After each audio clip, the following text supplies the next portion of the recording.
I saw also a garden enclosed by a dense thorn hedge. All kinds of horrible animals were trying to enter, but could not. I saw towers stormed by numerous warriors who were, however, always repulsed. And in this way I saw innumerable pictures, all bearing some reference to Mary. They were bound together by passages or bridges. In them I saw obstacles, hindrances, struggles, all of which were overcome. And the pictures disappeared successively on the opposite side of the globe, as if they had entered into the heavenly Jerusalem.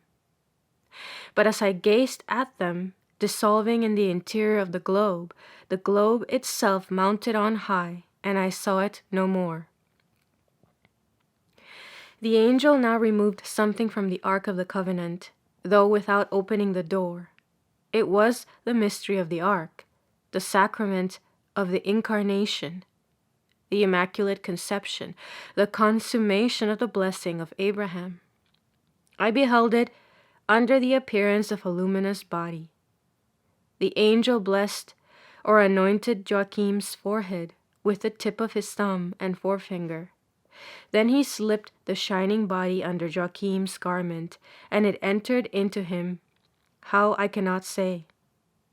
He also gave him something to drink out of a glittering chalice, which he held supported by 2 fingers.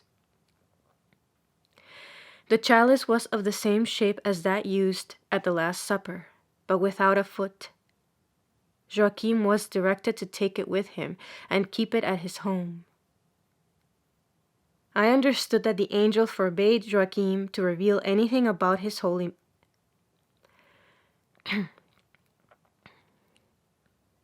I understood that the angel forbade Joachim to reveal anything about this holy mystery. And then, too, I understood why Zacharias, the father of the Baptist, was struck dumb after receiving the blessing and the promise of Elizabeth's fruitfulness through the mystery of the Ark of the Covenant. Not till later was this mystery missed from the Ark by the priests. Then were they at first confounded. Afterward, they became altogether Pharisaical. The angel now led Joachim out of the Holy of Holies and vanished.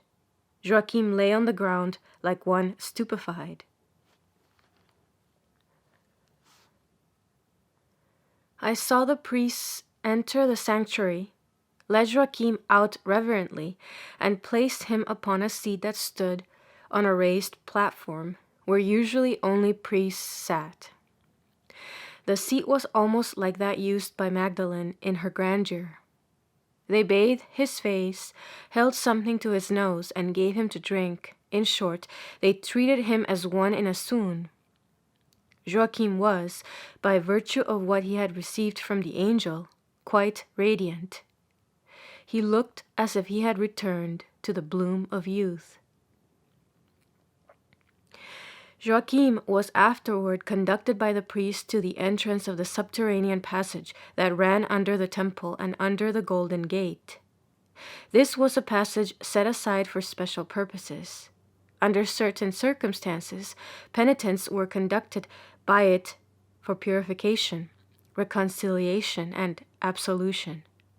The priests parted from Joachim at the entrance, and he went alone into the narrow, gradually widening and almost imperceptibly descending passage.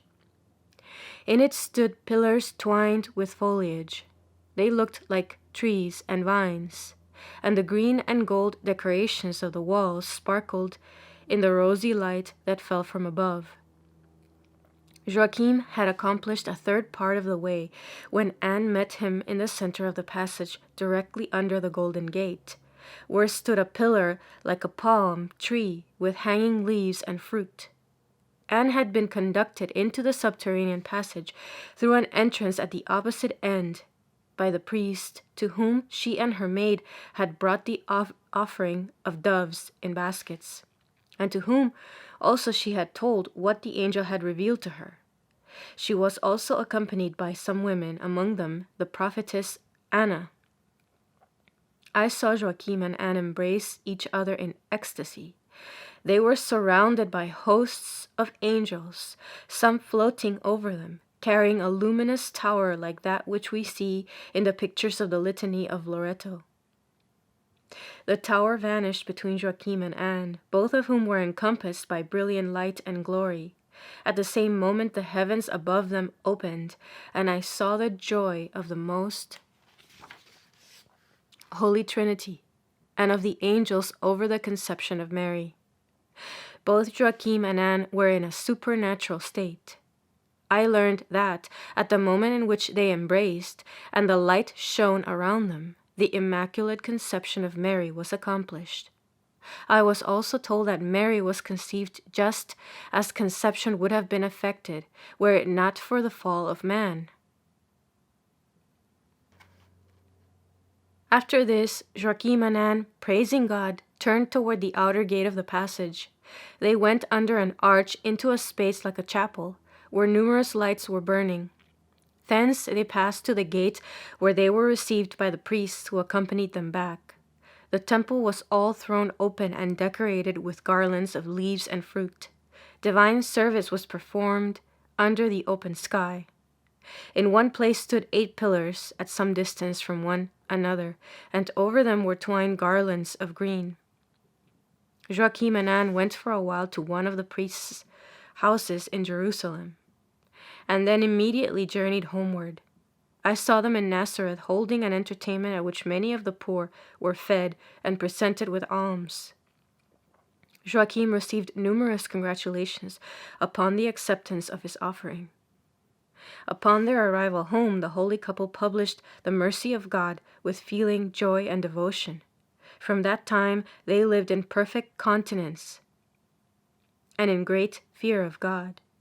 I received at this time an instruction upon the great influence exerted upon children by the purity, the continence, and the mortification of parents. 4½ months less 3 days after Saint Anne had conceived under the Golden Gate, I saw the soul of Mary, formed by the Most Holy Trinity, in movement. I saw the divine persons interpenetrating one another. It became a great shining mountain, and still like the figure of a man. I saw something from the midst of the 3 divine persons, rising toward the mouth and issuing from it like a beam of light. This beam hovered before the face of God and assumed a human shape, or rather it was formed to such. As it took the human form, I saw it, as if by the command of God, most beautifully fashioned. I saw God showing the beauty of this soul to the angels, and from it they experienced unspeakable joy. I saw that soul united to the living body of Mary in Anne's womb. Anne lay asleep upon her couch. I saw a light hovering over her, and from it a beam descending toward the middle of her side. I saw that beam enter into her in the form of a small, luminous human figure. At the same instant Anne sat up. She was entirely surrounded by light, and she had a vision. She saw her own person, open as it were, and in it I saw that soul united to the living body of Mary in Anne's womb. Anne lay asleep upon her couch. I saw a light hovering over her, and from it a beam descending toward the middle of her side. I saw that beam enter into her in the form of a small, luminous human figure. At the same instant Anne sat up. She was entirely surrounded by light, and she had a vision. She saw her own person, open as it were, and in it, as if in a tabernacle, a holy, luminous virgin, from whom proceeded all salvation. I saw, too, that this was the instant that Mary first moved into her mother's womb. Anne arose and announced to Joachim what had taken place. Then she went out to pray under the tree beneath which a child had been promised to her. I learned that Mary's soul animated her body 5 days earlier than is customary with ordinary children, and that she was born 12 days sooner.